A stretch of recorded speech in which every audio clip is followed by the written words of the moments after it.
Goedenavond allemaal, hier zijn we weer, aflevering Huppel de Pup. Ik ben echt de tel kwijt. Vanavond een nieuwe buitenlandse gast. Ik kijk er enorm naar uit. Ik heb er juist een kwartier geleden voor het eerst gesproken. Ze vroeg me ook al, hoe komt het dat ik je nog niet ken? Het ligt dan aan van alles, maar vooral aan jullie allemaal, niet zozeer aan mij, laten we het daarbij houden.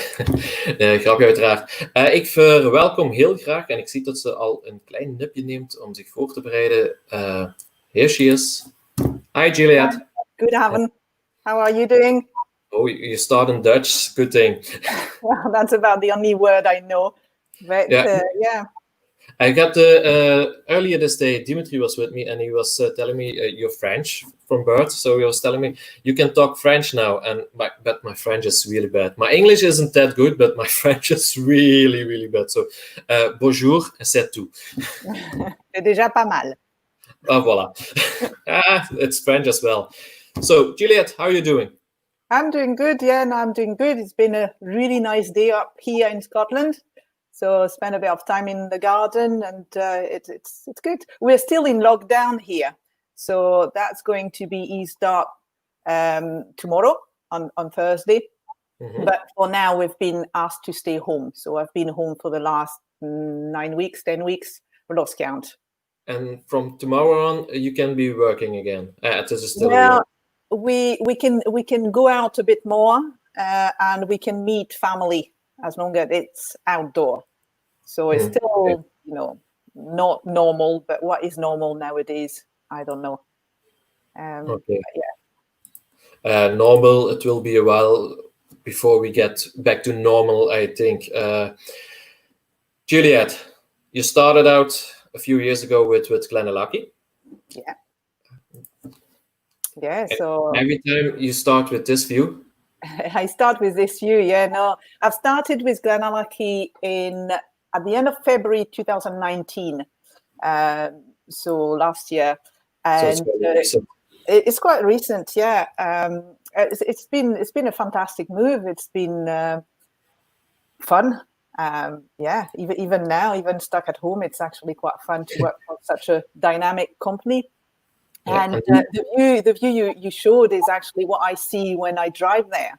So it's quite a welcoming distillery, and it's right in Speyside, in the heart of Speyside. It's in Aberlour, or just in the outskirts of Aberlour.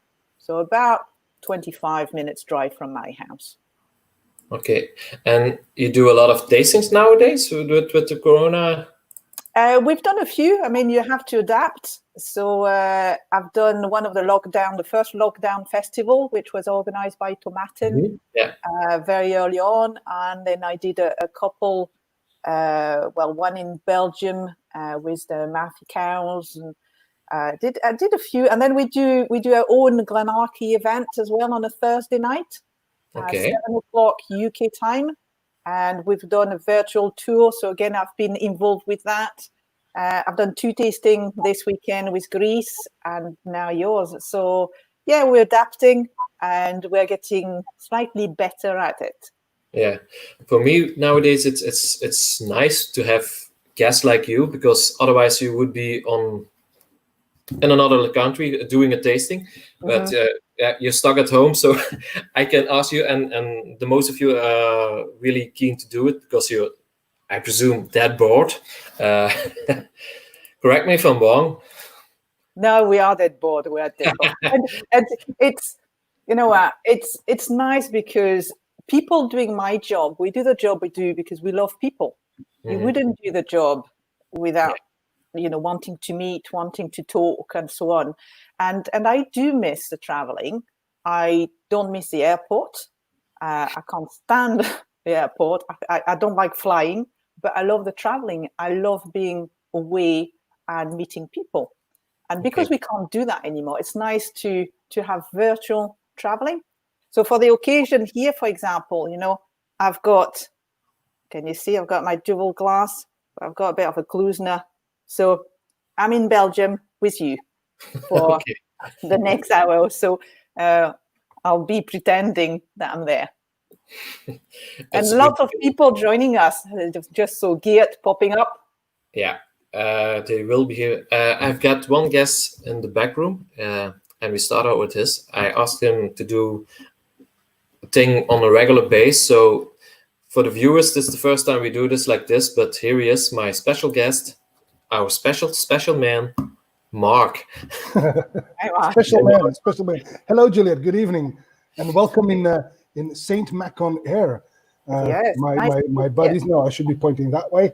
My buddies weekly. Well, twice a week he does this live stream, and what I've noticed is that he's attracting quite a bit of a crowd. Like I said before, we have this fan base, and I'm sure Shilton will pop up somewhere along the way. Yep. He always does.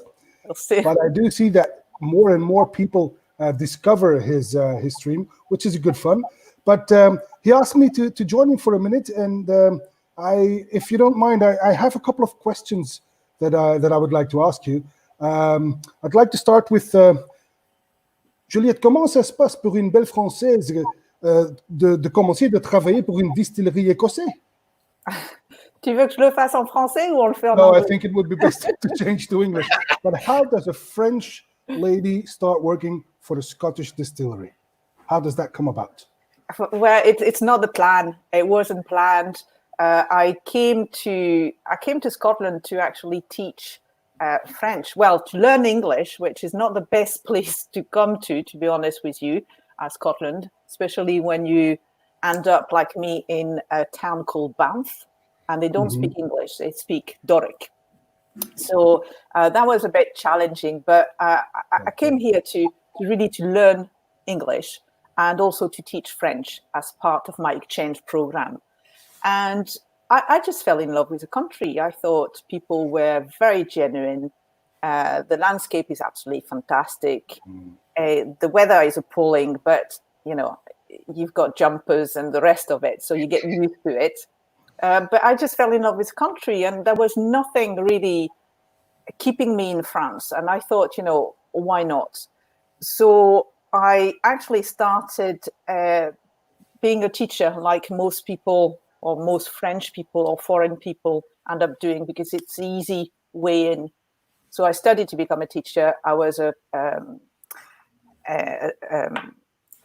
proper teacher, secondary school, so French and Spanish. I met my husband a bit before that, actually. Met my husband as well, so got married and so on. And taught for 6 years. After that, we decided to come back to France for a while. And I ended up just changing my career totally. And I worked in the perfume industry in Grasse, so capital of perfume. And again, you're kind of thinking, what does the whiskey got to do with that? But I worked for the perfume industry for a while, so that develops your nose as well. And then I ended up just changing again, and I found a position as an export admin for a wine company. So, the nose was developed already, developed my palate with the wine, and quite enjoyed it. It was really, really nice. But one day we decided it was time to go back to Scotland because, you can't really take a Scot out of Scotland. and I think Callum, my husband, had to come back. So we decided to come back.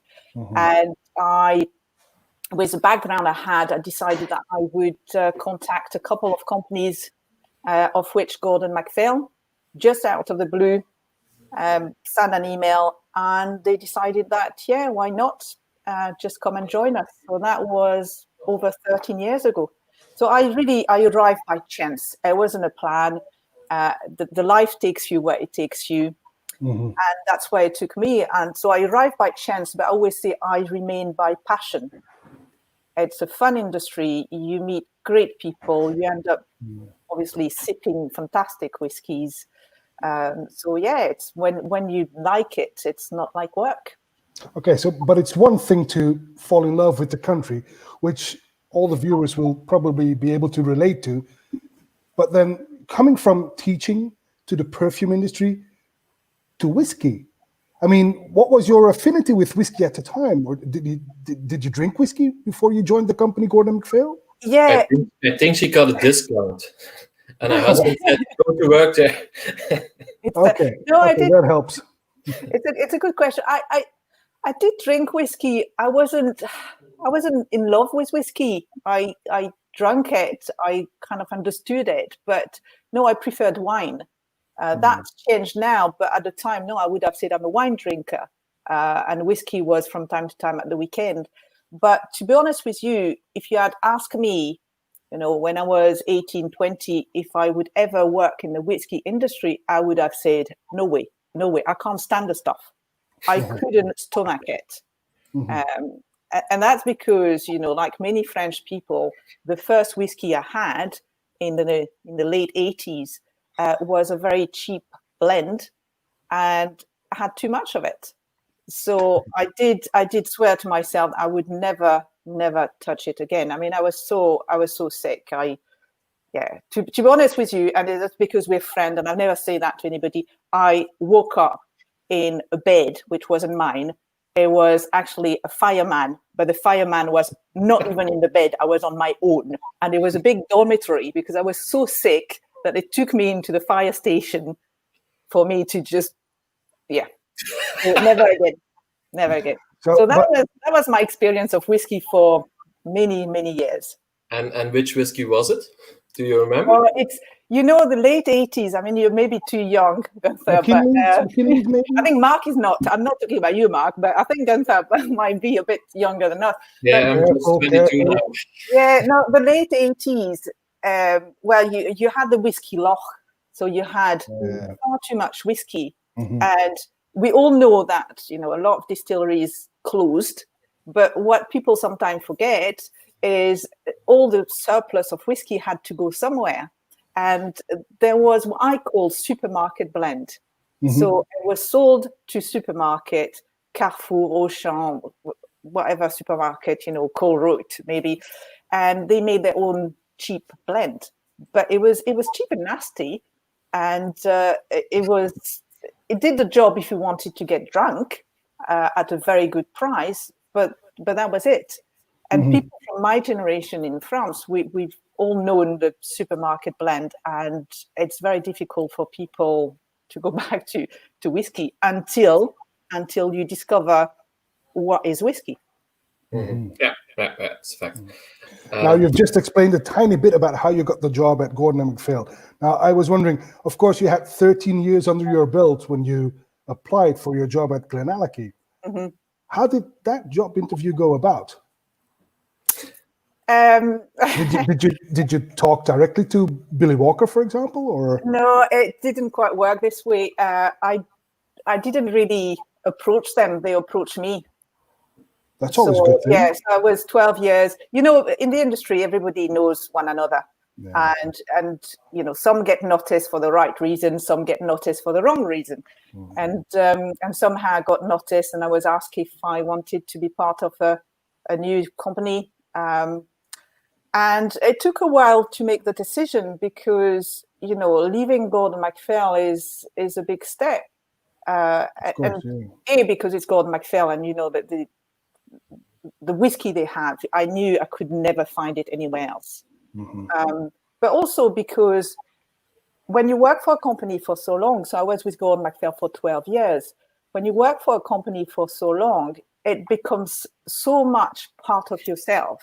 It's so intrinsic that you can't see yourself other than what you've been for 12 years. So for me, I was Gordon & MacPhail, I was Ben Romack, and I didn't know if I could be anything else. But actually, once you believe in a product, and I do believe in Glenallachie, and when I say it took me a while to actually make up a decision, I went to shows, I tried the whiskey, I read about it and tried to find out. And when I tried the whiskey on the first show, because Glenallachie was just next door to my stand, so during the whole festival, 3 days, I just went and tried and and discussed and whatever. And I thought, yeah, I can sell that. This is really nice. This is really nice. It's drinkable, it's full, it's a different style to Gordon & MacPhail, but it's something that I could imagine myself into. Right, now the fun part is over, playtime is over. This is the job interview you've never had. So, Ms. Buchan, can you please tell us what you know about Glenallachie? When was the distillery founded, if you will? 1967. Very well. Who founded it? William. Well, we founded it. Who designed it? Designed by William Delme Evans. Right, which we also know, who's very famous for name one or two other distilleries. Yeah, Jura, Tullibardine, and Macduff. Wow, very good, very good. But who founded the company? Who were the first owners? McKinley Macpherson. Very good. You've got the job. You've got the job. What does Glenallachie? No phone, no Googles, nothing. What does Glenallachie mean? What does it mean? What's it mean, Glenallachie? Well, that's a tricky one. Well, the Glen would be the valley. Glenallachie, from the Gaelic Valley of the Rocks. Valley of the Rocks, very good. Which is why, if you don't mind, I'll show you. Which is why, you know, we have chosen. Sorry, you can't see this very stylish font. Now, it's got nothing to do with the Flintstones. You would have the Flintstones in Belgium as well. Wilma and Fred. So it's not because of them. It's because it's a Valley of the Rocks. I think you should come and join our company. You know so much about it already. Now, to be honest, that's easy questions. Before Billy took over the company, we had not really heard of Glenallachie because they only produced for the blending industry, mainly McKinley's and later on, well, famous blends as well. But it was not really available as a single malt, only through independent bottlers. Now, I pride myself in the fact that I've tasted over 4,000 whiskeys so far, and I've checked because of this interview. I've only had 18 Glenallachie so far. Wow! So I had more than you. I should hope so. Yes. But now Billy Walker, and the moment I heard that Billy Walker had taken over the company, we all knew, I think, that he was going to put it on the map, because that's what Billy does. He takes up something that he knows is going to be good, like he did with Benriach, with Glenglassaugh, with Glendronach, and now Glenallachie, which again he changed the type, putting in the big letter A, the capital A. That's typical for Billy, obviously. Now he's putting it back on the map, and he bought the distillery, got the stocks, and quite quickly he put out quite a few releases already. And I'll be honest, I was happily surprised, and I was like, where has Glenallachie been all this time? So do you feel that his releases are right on time, as we are still in a whiskey boom? Is this a good moment to release a new single malt brand? I think there's no bad moment to release a good whiskey. If you're a really good whiskey, you can release it anytime. But the interest is increasing. As you know, the single malt industry is increasing. The blend is decreasing. But in overall, whiskey is really good. It's a really good, really good industry to be in. It's buoyant at the moment, and it's a good time. People are more knowledgeable and they want something a bit more palatable. So we tend to drink less, but we want to drink better. So people are switching from the blend or for the cheap whiskey, even single malt whiskey, to something a bit more mature, a bit rounder, something that they want to discover. So I think it's the right time for Billy. And Billy is a magician for me. He understands what people want, and he just delivers. So this is Billy here. 75, can you believe it? He's 75. I'm always surprised when I see him how young he is, and especially in his heart and his passion. His passion is incredible. Hi, Danny. So we have a question. We have a question, and it's a fairly good question. Manu asking, what's the name Billy Walker, a decisive element in a choice to leave Gordon MacPhail? Yeah, I think it was. It was part of it. I mean, he wasn't the one who directly asked me, because, to be honest, I didn't really know Billy. I knew of him, but it's not somebody very well, he's very approachable, but he's a very humble man. So, he's not one of the person in the industry that everybody knows and everybody's mate with and everybody drinks with, because he's not this type of person. So if you had a chance to meet Billy in a private environment, then that's fine. But I didn't really know Billy, but I knew the name and I knew what he could do. And I knew what he did, especially with Glendronach and Benriach. It was an adventure. And I think sometime after 12 years, sometimes you have to challenge yourself. Okay. Mark, do you have another question? No, I'm good. I think we should keep her. We should keep her. She's okay. I'll give you the contact details later on. And Juliette, it was good fun seeing you again. And I hope to see you live at one of the festivals again. And you are French by birth, you are Scottish by heart, but you're also a tiny bit Belgian, because this is the second time in a very short period that I see you online drinking Belgian beer. Yeah, do you know why? Because actually, I'm French, but I'm from the north of France. I'm a Ch'ti. Although I wasn't brought up in the north of France. My parents are nearly Belgian, really. So I think that's part of me.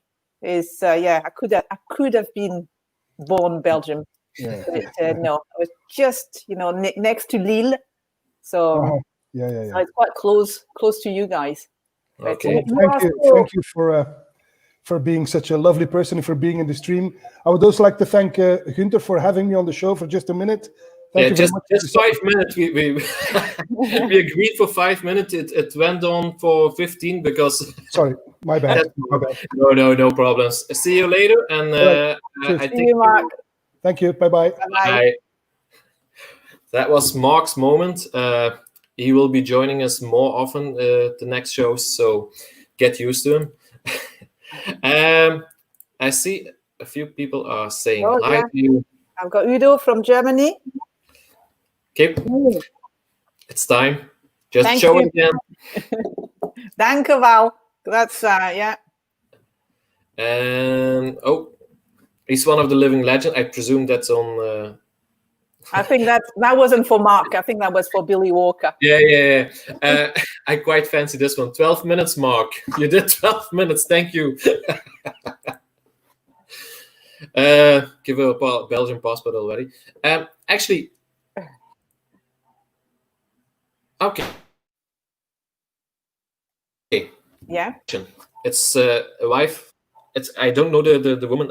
I never seen her. I never met her. I just married her. What's the most favorite whiskey, not limited to your own brand, you ever have had? Sorry. It's a very difficult question because I think whiskey depends on your mood. Mm-hmm. So I've got a favorite style, which actually works well because it is Speyside. I like fruity, rich.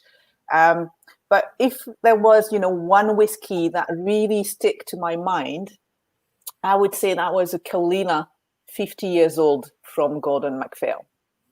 Okay. I'm one of the few who've been able to try it, but that was absolutely fantastic. And I know it's not a Speyside, but the peatiness after 50 years, I just totally, it's there, it's in the background, but it's absolutely fantastic. Yeah. And it was very fresh. Kalina is always very fresh with a bit of smokiness. It was like being on the beach with a barbecue and some grilled lemon. And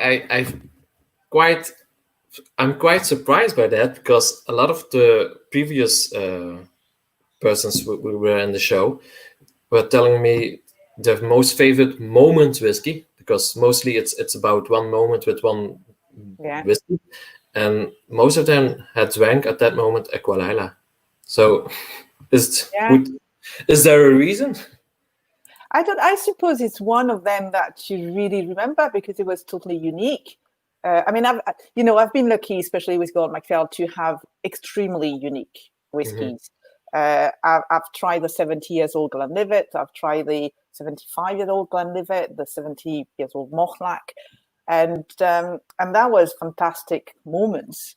But I think you're right. You can have the best of whiskies if the moment is not right and if the people you're sharing it with are not right, Mm-hmm. then you won't remember the whiskey, in a favorite light. Yeah.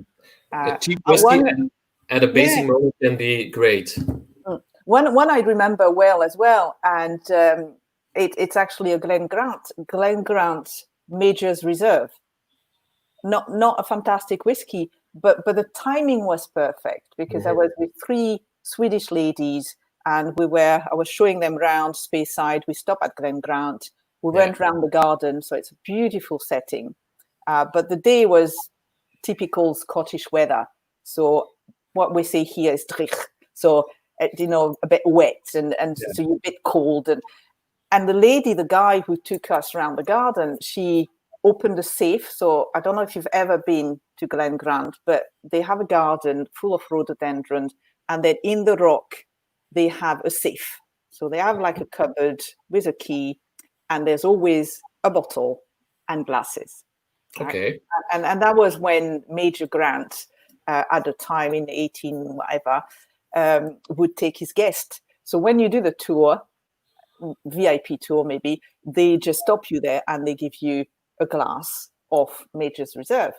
But it's wet, you're a bit cold, you've just walked a bit, you're in charming company, and you're being offered a glass, and you're like, wow, this is lovely.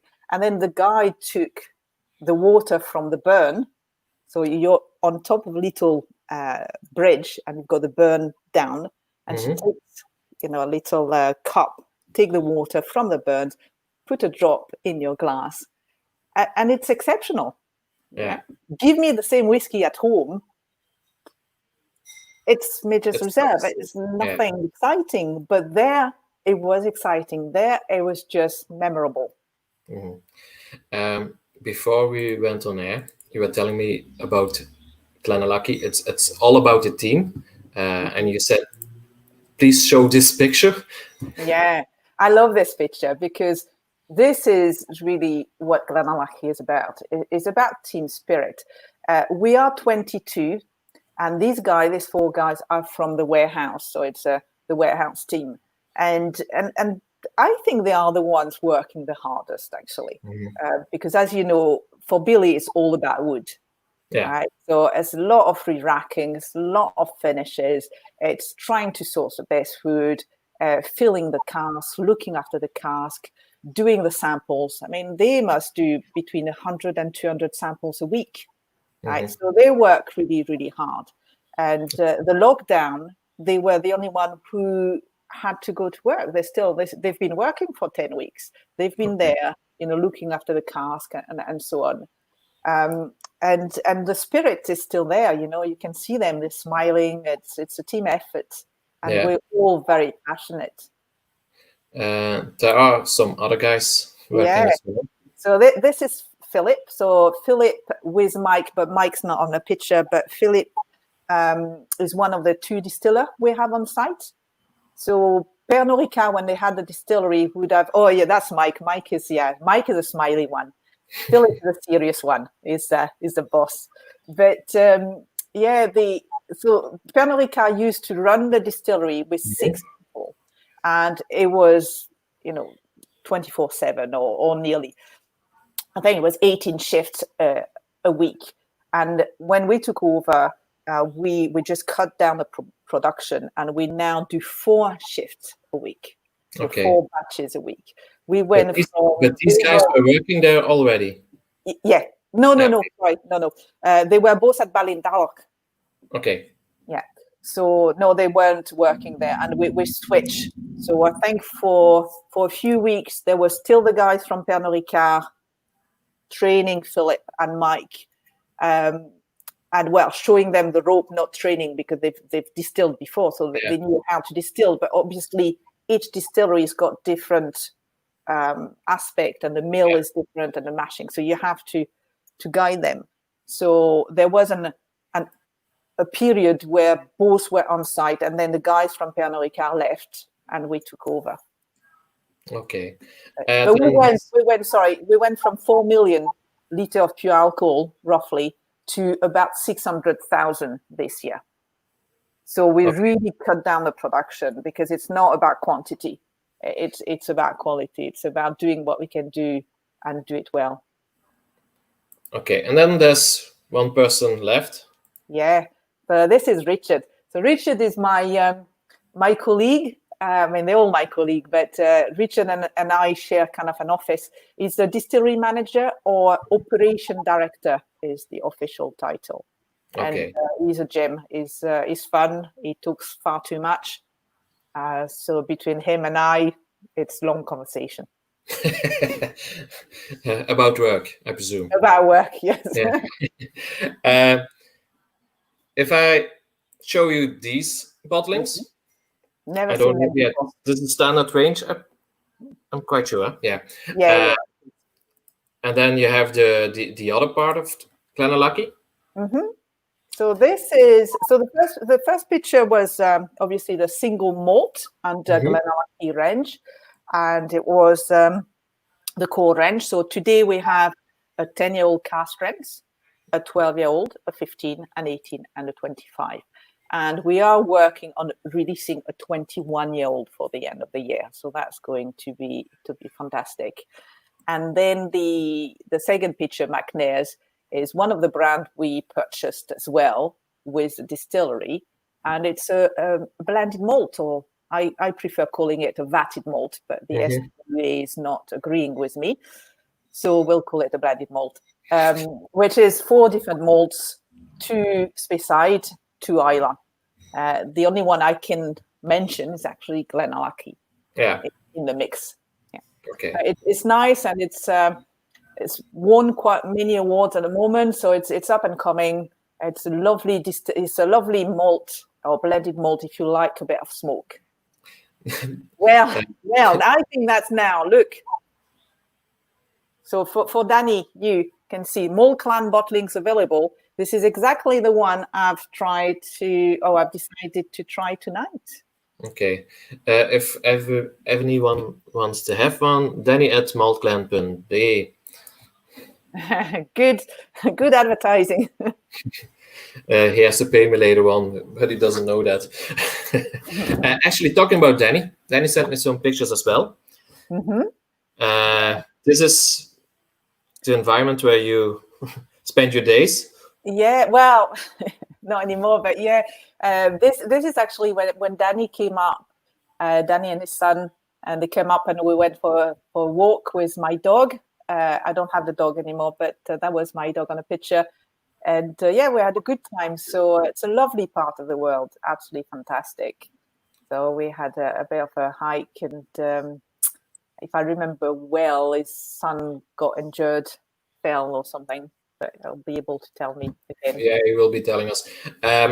Is that one of the reasons why you love living in Scotland? The environment? Yeah, definitely.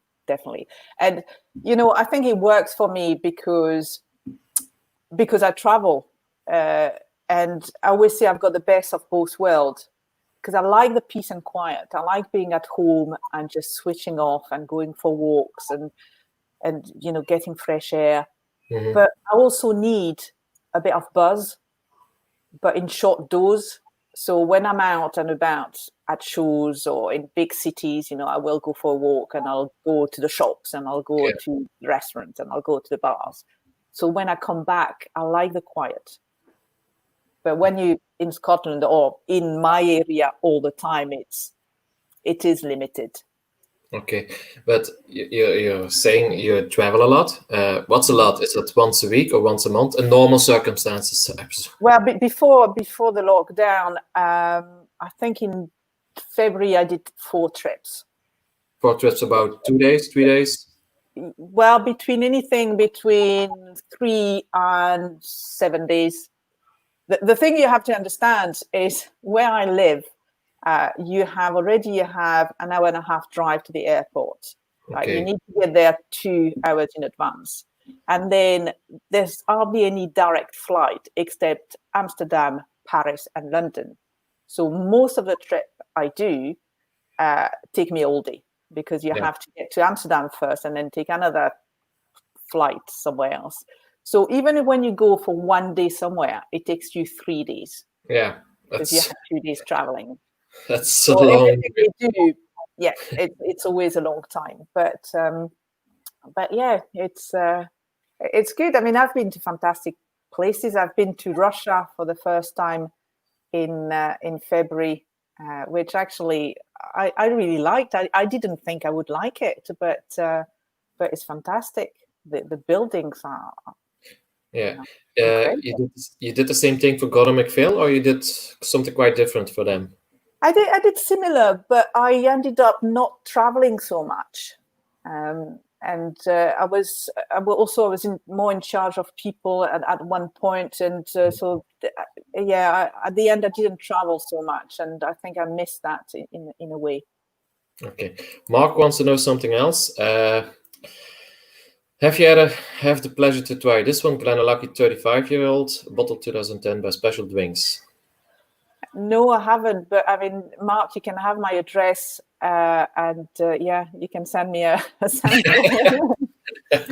No, I haven't, but that would be really interesting. Yeah. I mean, the oldest we have at the moment is 25, and I've tried some 29 years old as single cask, but never older than that. Okay, Queen thinks you have to buy an helicopter. Yeah, I always thought, when I was a kid, it brings back memories. Funny. When I was a kid, I always thought if I had a superpower, I wanted it to be teleportation. Yeah. Because I've always loved being somewhere else, but I've never liked the journey. So if I could just teleport somewhere, it would be fantastic. The best superpower to have. Your husband, is he working in the whiskey industry as well, or is he doing something completely different? He is now. He's doing something completely different now. But when we were in France, so when I took him away to France for a while, he started working in the wine industry, and then one day somebody approached him and he said, "You're Scottish, aren't you?" "Yeah." I said, "Well, you can come and work in my shop." And he said, "We're doing what?" "Well, selling whiskey." And Callum said, "Well, I don't really know about whiskey." And the guy said, "Doesn't matter, you're Scottish, you've got a kilt, that will do." And Callum just thought, okay, fine. But we, at the time, neither him nor I would drink whiskey, I said I was totally put off. And for him, I suppose, whiskey is, for any Scottish people, not any Scottish people, most Scottish people, whiskey is so much part of the country that you don't really notice it anymore, It's like beer in Belgium. Yeah, it's so you don't really drink it. Your dad used to drink it, so might as well go into rum or vodka or whatever. A bit more exciting because, it's not exciting to drink what your dad drinks. Mm-hmm. So most Scottish people, I would say, it's starting again now, but at the time, most Scottish young men wouldn't drink whiskey. So anyway, he accepted this job, and I was in Nice, south of France, into this tiny whiskey shop. And he came back.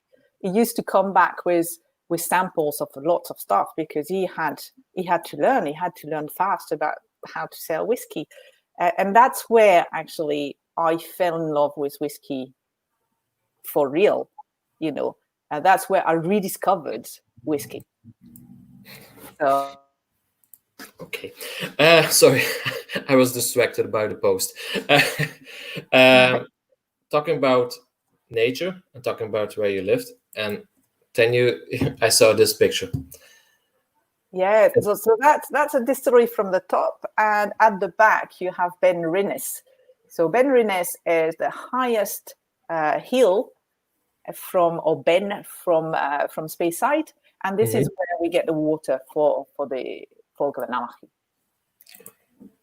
Okay. But it's a lovely environment, to have an office there. I think it's just fantastic. So that was a part of the decision as well. When I saw the office and the view, and I thought, that could be good. That will do. Yeah. I mean, Glenallachie, I did mention it was about 22 people, but it's on 2 sites.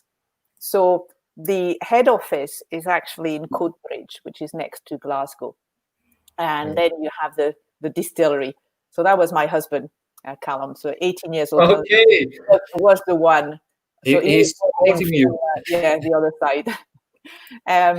So what was I saying? Yeah, so there's 2 sites, and most of them, or 12 people more or less, are in Glasgow, and then the rest of us are at the distillery. But when I was offered the position, and that's maybe why it took a bit longer to make a decision as well, is I wanted to join them, but I didn't want to be in Glasgow. I didn't want to leave Murray. And so we had to agree, of me working from the distillery, which is actually fantastic. Okay. And it's lovely to be with the production team because you learn so much. Yeah, you can see things like this. Yeah. So again, great picture. Mike and Philip walking away there. And if you look at the condenser, they are very interesting. They are horizontal condensers, which is, not unique because we're not the only one, but it's very rare to have horizontal condensers. And that was part of the design from William Delme Evans, the designer, the architect. He wanted a gravity-fed distillery. Okay. Yeah, actually, the first one has sent me pictures like these because I love them. It's lovely. Spirit safe. Again, very interesting. We have two of them, and usually, you have one spirit safe regardless of the number of stills. But at Glenarchy, we have 4 stills but 2 spirit safe. So in theory, we can run the two pairs separately and do 2 different whiskies if we wanted to. Okay. We don't, but we could. And the mill, so that's the mill. That's a Porteus mill, original from 1967, and still going strong. So I think I'll be here for another 50 years. It will be there for more years. Yeah. Many more years. And then the mash tun. So mash tun, it's quite a big beast. It's over 6 meters in diameters and semi-lauter. And we do a mash of 9.4 tons. So obviously it depends on what you refer it to, but it's quite a big mash. It's a substantial, distillery, and that's why we're able to do 4 million if we wanted to. Will there be a day you're doing 4 millions again? Depends how much you drink. Yeah, the more you drink, the more we'll produce. Not just you. I'm not. I don't want to do it. But no, we've got the capacity. If we were to produce so much, if it was single malt produced so much, that would be incredible. But it's possible. Macallan produce much more than that. Glenlivet, Glenfiddich. So who knows? But we don't. I don't think there's no set plans at the moment. We do it because we like doing it. We love, the product we're making, and if there's more demand, we can increase production. Is that the idea about the distillery? It's not because Billy and his partners have to do it. They want to do it. Oh yeah. You don't have to do anything when you're 75 and you're full of money. Everybody knows, the Benriach, Glendronach, Glenglassaugh company sold for £285 million. Now, I don't know exactly what was the share of Billy, right? But what I can tell you is that, he's got enough to survive. he's got enough. He's got enough to support his family for generations. And nobody needs to buy another distillery, but Billy would say he needs a purpose to get up in the morning. Yeah. And that's his passion. It's crazy. He's coming tomorrow, so he's been on lockdown, and I think he hasn't come to the distillery for the last, I would say, 7-8 weeks. And tomorrow we are, easing the restriction, and that's it. He's coming. That's 3.5 hours drive. And I bet you, talking to Richard early on, and we're like, he'll be there at 7:30. It will leave his place at 4:00. Just to be there. That's one of the first guys. Yeah. So I've got to be there pretty early as well to to see him. And he will be spending a lot of time here, I presume. Yes. So the warehouses, as you can see, quite a few of them. There's 16 in total. Wow. So that's where the warehouse team works. He's got, and you don't have a picture of that, it's a shame, but Billy's got also his own lab, or his what we call Billy's retreat. So he's got a room with his own worktop and kitchen and whatever, and he does all his sampling, his nosing, and that's why he hides. Some people have garden sheds, but he's got a retreat in a distillery. That's a lovely way to spend his time. Okay, something a bit different. I have to ask, what's your favorite bottling up to now? Glenallachie bottling. Let's start with that. Right. It's difficult because there's been so many fantastic single casks. There's been this one which actually I purchased, which is a Mold Clan bottling of Masala, and I got the samples. Still available from Danny, but and very good price. But that was fantastic. And when I got the samples, I straight away I loved it. And then I thought about Mold Clan, who every year find or look for bottling. So I sent this one, and they picked it. So I thought, yes. So that really is really close to my heart. I love one of the chinkapin that I did as well for Goss, the first chinkapin to be bottled, and that was fantastic. And to answer your question, Dimi, yes, it will be. There will be a general release of chinkapin. It's difficult to say dates nowadays because everything's been delayed. But we're still hoping to have an oak series release in August, September. Okay. So that's a plan. I'm hoping that we can still do it. Okay. Who wants to know how full are the 16 warehouses? Good question. They are pretty full. At the moment, however, so we've got capacity for 100,000 casks. We own at Glenallachie, a distillers company, we own around 50,000, but there's still casks from Chivas in the warehouse. So they're not all ours, and they store them here at the moment. And they're still owned by Chivas? They're still owned by Chivas. Okay. So we still have access, and Billy still go through, purchasing plans to buy more cask. That was part of the agreement for him to have access to cask. But some are still Chivas, and they go into their own bottlings. So not just Glenallachie. If you go into the warehouse, you'll see some Strathila, you'll see some Glentokers, you'll see, because distillery, what they tend to do is not store everything in one place. In case of fire, flood, or anything, you just spread the risk. So within the same group, you will find different casks, different distilleries. Okay. And do you have any idea how many casks are there with Glenallachie in it? In total, Chivas included? I would say 2/3 of it at least. Okay. So, 80,000, 75,000. Yeah. And really old stuff. Yeah. Well, the oldest we have is 1978. So unfortunately, there's nothing between 1967 and 78. But 78 is not a bad age. Yeah, it's old. It's older than me, 1 year. Lucky you. I'll drink to that. Okay. I'm going to show you. Gunther, talking about age, I would say I believe there is an anniversary to celebrate today. Can you tell us more about this? Yeah, actually it is.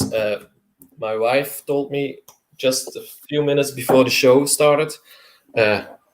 We have been open for 3 years today, our shop. And on Friday we'll be open for, St. Mac will be existing for 5 years. So it's an anniversary.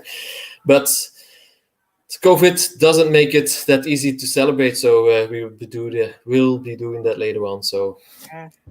But we can share a drink, we can share a jam. So yeah.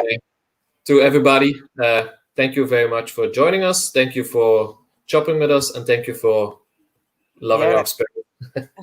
Cheers. So, which one are you drinking then, Gunther? I just poured me one of something we tried at a tasting a few weeks ago. Oh, 89, yeah. So that's one of the oldest single casks we've done, yeah. And it's nice. And that's a virgin oak. No, it's cherry butt. Oh, cherry butt. Okay. Yeah. Really nice. It's quite nice. But I'm a big fan of this one. It's a single cask, 2008. It's fairly new. It's bourbon barrel. It's specially bottled for the Belgian market for premium spirits, and I really love that. The honeycomb, I can taste it and I can drink it all night long. So I love it. I think it's interesting. You know, Glenallachie is very much sherry influenced, and I like a bourbon Glenallachie because it let the spirit shine through. And you have much more of the vanilla, the butterscotch, the eucalyptus, the orange zest from the spirit, and it's absolutely lovely. Absolutely lovely, yeah. So it's don't disregard bourbon cask. I know Glenallachie is known for all the wonderful casks that we have, but the bourbon really show the true spirit. Yeah, I mean, on my side, as I said, I've got the masala finish, 10-year-old. For the malt clan, and you still have a lot of butterscotch, the vanilla, but on top of it, you've got a layer of fruit, of pineapple, and cinnamon spices. It's fantastic. Yeah. And then the bottling? Sorry. Did you select the bottling, or somebody at the distillery, or did the guys from Malkland did it themselves? They ultimately they selected the bottling, but I think I sent 2 samples. I can't even remember the second one, and the samples came from me. So I decide, and then they will come. The samples come to me, and I nose, and if I'm happy with them, I will send them. It's happened in the past that some of them I would say, no, I don't think that's ready. Just put it aside. But the ultimate decision is the customer. Yeah, of course. And I really can't remember what the second one was, but I know that I knew they were going to take the masala because it was just so nice. It was so nice. And how many bottles are there from it? So that was about 303. Okay. Well, not just about. It was 303 bottles. Yeah. It's very. I think it sold pretty well on the day, but I'm surprised Danny say there's some left. Mind you, it was only January, so one of the. He probably forgot about these bottlings and he just. Yeah. And I thought because we're in Belgium, you see, I was going to try it with a bit of the Carte d'Or chocolate. So if you bear with me a minute, I'm going to have a piece of chocolate.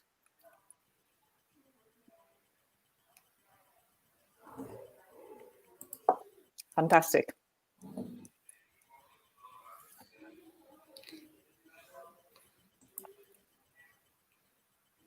So I think Danny was saying there's about 50 bottles 50 left. Yeah. They sold 12. They sold 12 just now. No.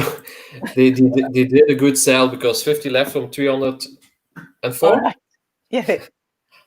It's a good number. 303, yeah.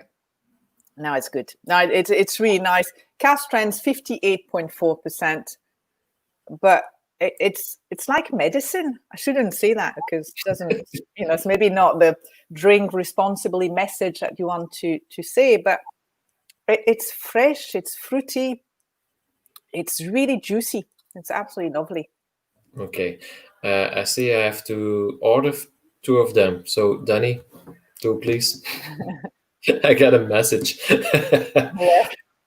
Chris is here as well, at last. Hi. He missed out on Mark, so it's a shame. So I asked you earlier on what's your favorite Glenallachie whiskey, but overall, we what's your favorite general drinking? Because we know the Carlisle was your special moment whiskey, but overall, what's your favorite whiskey to drink on a regular day? On a regular day, well, if you look at my drinking cabinet, it's a lot of Glenallachie. one third is Glenallachie, 1/3 is Benromac, and the other third is a bit of everything. And at the moment, I'm very much Glenallachie. I find it so easy to drink, absolutely easy to drink, and the 10-year-old, cask strength, I think is fantastic. Again, it's got a really nice freshness, but it's rich. It's lots of chocolate, lots of raisin, touch of eucalyptus. It is fantastic. And then you can add water and change it. Are you on commission? I mean, who's getting the commission from all these bottles? I think the both of us, because we're doing a lot of sales here for you, Danny. So 12 is enough. 12% for Juliette, 12% for me. Actually, we're not selling, because we're just passing on the word, and it's so easy. I wanted to ask a question, but now I forgot about because Danny told us 40 left. We were talking about my drinking cabinet and the cask strength. Oh yeah, about the 10-year-old cask strength. It's there are more batches from it. There will be, yeah. Yes, but there was at this moment there's batch 3 from right. Yeah. So there was a batch 1 and 2, and then the third one, of course. But what is the taste similar? No, I mean, you still have the DNA of Glenallachie shining through, but the more or the older they get, not the older they get, but the further in the batch we go, the more sherry it is. So the batch 1 was really, really fresh, a bit more bourbon influence, whereas this one, there's more sherry in the batch 3. So you can see in the color as well, it's really dark. I mean, I've got the batch 3 here, and you can see that. And the batch 1 was much lighter. Well, I've got the batch 2 here, actually, the little brother. And already you can see the difference. It's different, yeah. And that's because, the whiskey spent a bit more time in sherry. So the 10-year-old is a different cask, so cask makeup with different type of cask. You have ex-American, ex-bourbon cask. You have some sherry, both Oloroso and Pedro Jimenez, and you have a bit of virgin.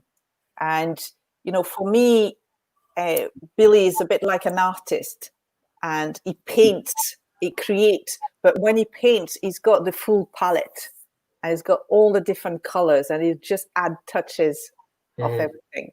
So the cask makeup of most Glenallachie will always be more than one just cask type. Yeah. And that gives him the flexibility to create something and to add layers of complexity into the whiskey. So like a good cook, like an artist, you never really paint twice the same picture. Yeah.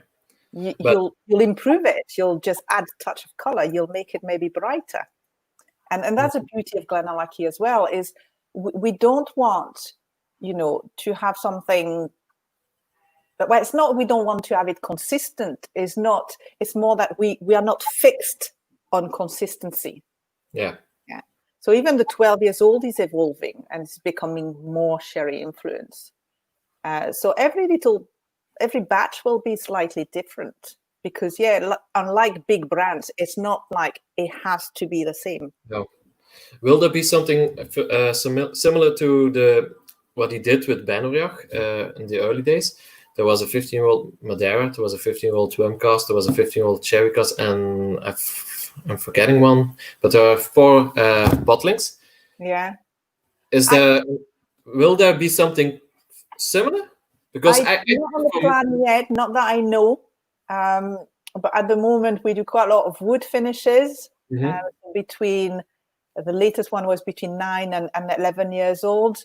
That's the second batch of wood finishes. And I mentioned early on, Dimi asked a question about the oak series. So that's really going to be the new venture. It's not just about what the cask has contained previously. It's going to be the type of cask.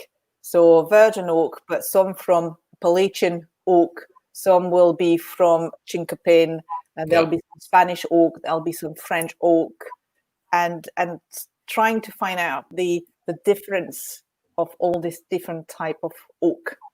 Okay. Rather than different type of wine.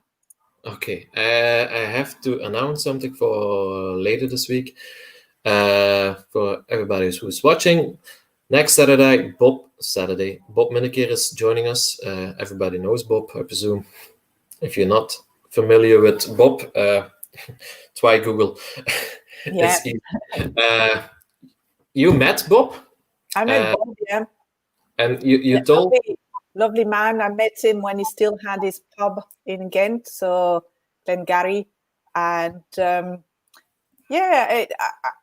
we met. I was working for Gon MacPhail. I came with a rep, and I think he thought I came to sell something, to boast about whiskey, to, I know it all and whatever. And not at all. I was here and I asked him question. I wanted to know about him. I wasn't here to sell anything. I just wanted to know about him. And he knows a lot. Yeah, we got on well. And I mean, I haven't seen him. I saw him a few times after. Mm-hmm. But it's one of these encounter where you meet somebody who's done a lot, who knows a lot, and still remains with knowledge. Yeah. Right. There are some questions. Patrick wants to know, only experimenting with gas or also with malt yeast? Very good question. Very, very good question. We experiment with everything. So malt to start with. We're going to go into different type of malt. At the moment, we do Concerto and Diablo, but we've also done some peated run. So most of Glenallachie will be unpeated. And traditionally, it was unpeated, but we have started to do 6 weeks a year of peated malt. You just answered Chris' question. I see. I'm a psychic, and it's very interesting because the peat comes from St. Fergus, so it's an inland peat. It's not Isla peat, and it's around 80 ppm. So it's quite high it's very high in phenol. And it's maturing very, very well. So at the moment, the oldest we have is about 2 years old in virgin oak cask, and it is a beast. It's And there are plans for the near future, or will they be left alone? Well, if you ask Billy, he just he wants everything done in the next 6 months. But I think realistically, the tail end of next year, we should. So 3-year-old Glenallachie. 3 years old, 4 years old, something like that. 3.5. But Billy's quite impatient. He wants everything now. But it's maturing so well that I think it'll be ready. Late 2021 or 22. We should have something. And talking about yeast, because one of the questions was about yeast as well. We are planning on having different strands of yeast as well, and to see what difference it can make. And again, it's the beauty of being a fairly small distillery in terms of production, and not in terms of capacity. But also, it's a beauty of having, your master blender as your owner as well, because it's one person only. So you don't have, the master blender doesn't have to ask the owner for permission. Yeah. So decisions are very quick, and Billy does what he wants. Yeah. So everything we do is quick and easy. There was a question. The peated one will be a Glenallachie bottling. Sorry, I didn't pick up the question. The peated one, the peated version, the next will be a Glenallachie peated version. It's not McNear's. No, it will be a Glenallachie. We don't know the name yet. We don't know. I mean, it's, do we do Glenallachie, but then people are a bit confused because Glenallachie is usually not peaty. Do we do, Ben Riach had I've forgotten. Curiositas. The what? Sorry? Curiositas was it? The Peter one, you mean? Yeah. What was the name of the PT one? The Curiositas. Glen Glasgow was Turca. I remember Glen Glasgow. I can't remember somehow. I can't remember Benriac. But so unless you have a name which really distinguish, Mm-hmm. so we're not quite sure how, but it will be under the Glenallachie range. Phimosis could well be with Phimosis.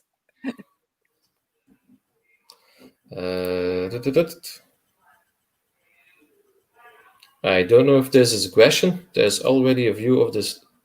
So I want right. Okay, I think I know what this question is about from Dimi.